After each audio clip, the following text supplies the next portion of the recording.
कावड़ का एक नियम रहा है, आप लोगों के स्मरण में होगा। जितने भारत के भूमि के इस विश्व के लोग जितनी कथा कावड़ शिव महापुराण की कथा तिल्दा नेवरा में चल रही है, इसमें हम सुनेंगे कि कावड़ का नियम क्या होता है। कावड़ का जल किस जगह पर रख दिया जाए लाकर थोड़ा सा, कि जीवन में कभी संपदा की कमी ना हो जिंदगी में। कावड़ का एक नियम होता है कि कावड़ को ये कंधे से ये कंधे पर रखना है तो सिर के ऊपर से कभी नहीं लिया जाता। कावड़ का एक नियम है। कावड़ को इस कंधे से इस कंधे पर लाना है तो सामने से लाया जाता है, पीछे से लाया जाता है, पर सिर पर से बार कर उसको वापिस नहीं लाते। सिर पर से बार कर। कावड़ का एक नियम होता है, जिस नारी का जिस व्यक्ति की संतान नहीं होती है उसको कावड़ यात्रा करने से पहले अपनी गोदी में धान चावल को भरना पड़ता है। गोदी में उसको जब तक महादेव के दरवाजे तक नहीं चली जाती तब तक उसकी गोदी में वो धान चलते चलते उसकी झोली में वो हिलता रहता है।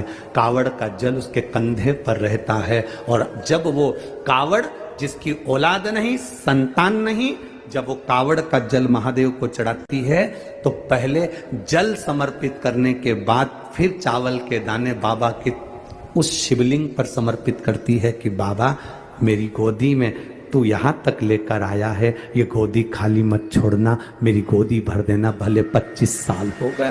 कावड़ यात्रा का नियम है, सिर पे से बार कर वापिस नहीं आती, सम्मुख से कावड़ निकल जाती। लंकाधिपति रावण को सुध पड़ी जब तुमरुका जी ने कहा जाओ लंकेश, अगर तुम चाहते हो कि शंकर के शरीर में गंध पहुंची है उस विष की गंध को समाप्त करना है तो तुम जाकर महादेव को जल अर्पित करो सावन के महीने में। उसी को हमारे यहाँ कावड़ कहा गया। दो चीजों का स्मरण होना चाहिए। एक, अपने घर से निकलते समय दरवाजे के बाहर 2 स्वस्तिक बनाकर अवश्य आए। 2 स्वस्तिक बनाकर अवश्य आए। कावड़ियों का नियम होना चाहिए, घर से जब निकलें 2 स्वस्तिक दरवाजे पर बनाकर आना चाहिए। जिस समय आप कावड़ का जल चढ़ाकर वापिस घर की ओर जाएं तो वो 2 स्वस्तिक जो तुमने बनाए हैं उस पर कावड़ का जल छींटना अवश्य चाहिए। उस घर से लक्ष्मी कभी समाप्त नहीं होती, उसमें भरी रहती है। कावड़ियों का स्मरण में आना चाहिए। जब जल भरने जाओ तुम्हारे दरवाजे पर स्वस्तिक बना होना चाहिए, तुम्हारे दरवाजे पर 2 स्वस्तिक का स्मरण होना चाहिए।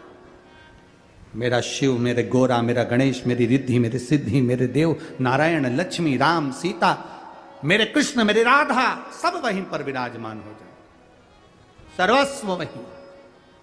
कावड़ियों को स्मरण होना चाहिए। और कावड़ियों को इस बात का भी स्मरण रखना चाहिए कि अपनी कावड़ यात्रा, जैसे सीहोर में तो 10-11 किलोमीटर की है, सीहोर सीवन नदी से जल भरा और 11 किलोमीटर दूर बाबा कुबेर भंडारी को चढ़ाया।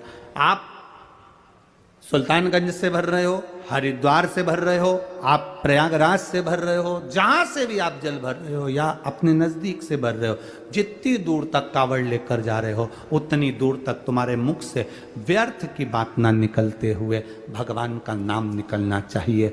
बोल बम का नारा है बाबा, बोल बम बोल बम बोल बम बोल बम बोल बम।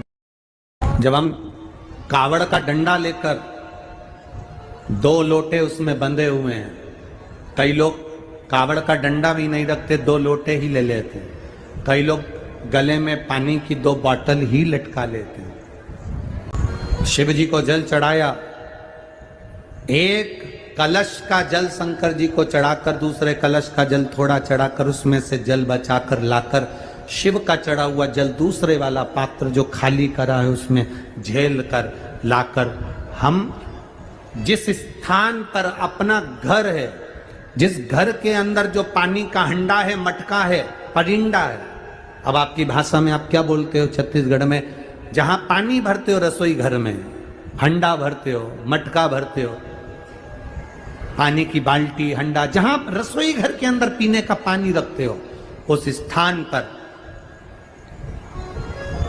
जब हम कावड़ का जल लेकर आते हैं, थोड़ा सा उसको एक कटोरी में 2 दिन तक उस कावड़ के जल को एक कटोरी में उस पानी के हंडे के पास रखते हैं, और एक घी का दीप हमें 2 दिवस तक रोज शाम के समय लगाना चाहिए। क्यों?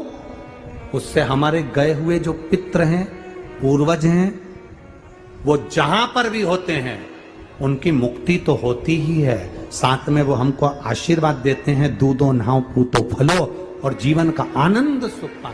ये हमारे पूर्वजों का फल हमें प्राप्त हो जाएगा। आप लेकर तो जा रहे हो कावड़, हमने कहा था कि कावड़ अगर जिसके संतान भी नहीं होती ना, वो झोली में थोड़ा सा चावल का दाना, भले 4 दाना डाले, 8 दाना डाले, 10 दाना डाले, उसकी झोली में पड़ा रहना चाहिए कावड़ ले जाते समय, पड़ा।